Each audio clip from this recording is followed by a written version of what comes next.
दोनों उप मुख्यमंत्रियों को नोटिस मिला है, नेता प्रतिपक्ष को नोटिस मिला है, बंगला खाली नहीं करने पर उनको जुर्माना वसूला जा रहा है। लेकिन नीतीश जी के जो गुर्गे हैं जिनको उन्होंने रख के छोड़ा हुआ है, उनको नोटिस, उनसे बंगला नहीं खाली कराया जाता। भले वह विधायक रहे नहीं रहे, विधान पार्षद रहे नहीं रहे, उनको बंगला इसीलिए दिया गया है कि वह नीतीश कुमार के नौकरी हो जाए और नीतीश कुमार का काम। आप देख रहे हैं न्यूज़ फॉर नेशन में आपके साथ अभिजीत सिंह। बिहार में 1 सीटों पर उपचुनाव होना है कुंडली विधानसभा क्षेत्र में।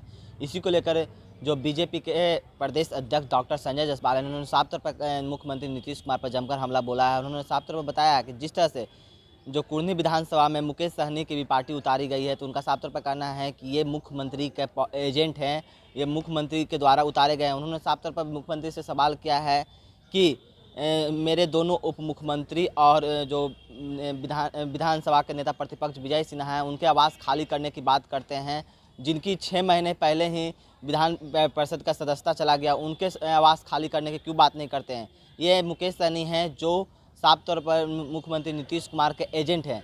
क्या कुछ कर रहे हैं डॉक्टर संजय जायसवाल, पहले सुनिए उनकी बातों को। 20 में भी सर रोजगार के नाम पर लड़ गए, लेकिन अभी जो भी उपचुनाव हो रहे हैं ना स्थानीय मुद्दा होता है ना डेवलपमेंट होता है, और जाति पर और समीकरण पर। क्या लग रहा है कि बिहार में अब यही सारी चीजें चलेंगी? भारतीय जनता पार्टी केवल और केवल नरेंद्र मोदी जी के कार्यों पर वोट मांगती है। 2020 में भी हमने नरेंद्र मोदी जी के नाम पर वोट मांगा और इसलिए हम 74 जीते। जिन्होंने नीतीश जी के नाम पर वोट मांगा वह 43 जीते।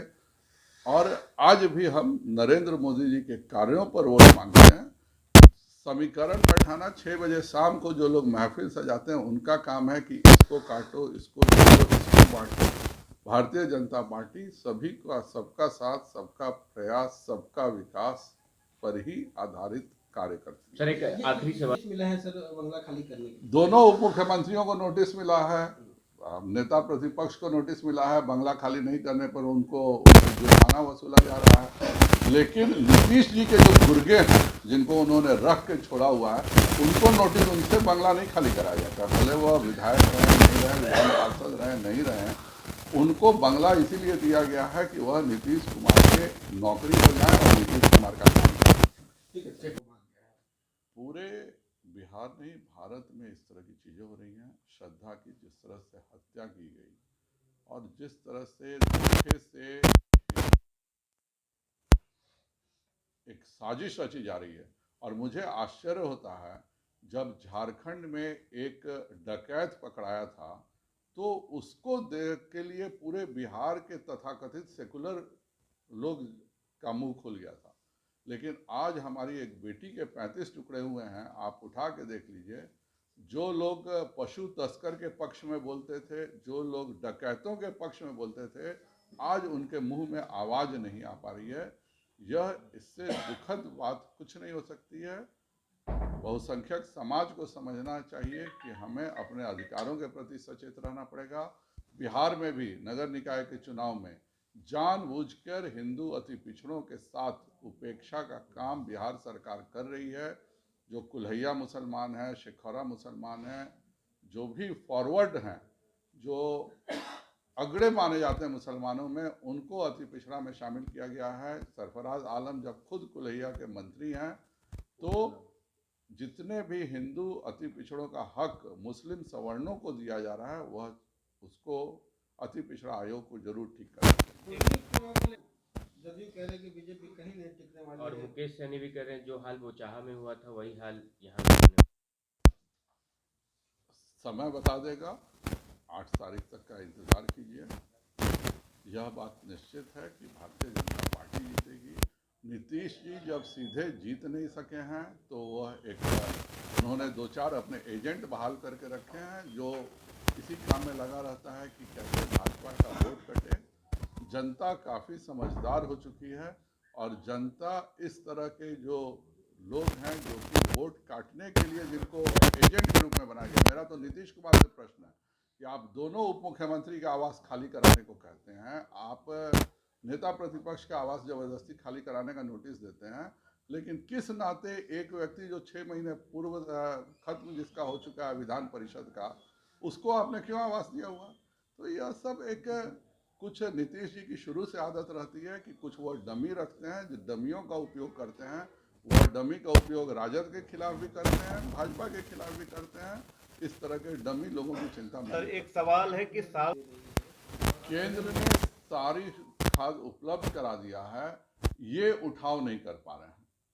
और कृषि मंत्री को सभी होलसेलर्स को बुलाना चाहिए और उठाव की व्यवस्था अपनी दुरुस्त करनी चाहिए। जितना भी उठाव करना चाहेंगे, कहीं भी हिंदुस्तान में कोई उर्वरक की कमी नहीं है। यह तो माननीय नरेंद्र भाई मोदी जी के आने के बाद हुआ कि हमारा सिंदरी और बरौनी कारखाना चलेगा। यह अब इतिहास के पन्नों में दर्ज हो गया था। पर आज हम यूरिया में आत्मनिर्भर हो चुके हैं। हमारा बरौनी कारखाना का प्रोडक्शन शुरू भी हो गया, सिंदरी का हो गया, गोरखपुर का हो गया। और मेरा उनसे अनुरोध रहेगा कि होलसेलर्स के जो कार्टेल बना करके ये जानबूझ के उठाव नहीं करके कृत्रिम ढंग से बिहार में उर्वरक की कमी की जा रही है, इसको तुरंत दूर किया जाए। उर्वरक का सीजन आता है तब जानबूझ के उर्वरक की एक तरह से आर्टिफिशियल किल्लत पैदा की जाती है। माननीय मनसुख भाई मांडविया जी ने साफ शब्दों में कहा कि कोई कमी नहीं है, लेकिन उठाव की व्यवस्था बिहार सरकार को करनी है। बिहार सरकार अच्छे से उठाव की व्यवस्था नहीं करती है, अच्छे से कार्य नहीं करती है, और उसके बाद पूरे बिहार में किल्लत से जूझना पड़ता है। आखिर अगस्त से पहले किल्लत क्यों नहीं होती थी? पिछले बार भी सारे उर्वरकों ने, कंपनियों ने मिल करके एक इसको कहते हैं माफियागिरी करना, उस माफियागिरी का उन्होंने काम किया था। और उसके तहत ज़बरदस्ती मच्छरदानी बिकवाना, छाता बिकवाना, इस तरह के कार्य यूरिया के साथ किए थे। माननीय मनसुख भाई मांडविया जी के संज्ञान में आने के साथ यह भी केंद्र ने निर्णय किया कि अब हम एक ही तरह के उर्वरक सभी को देंगे।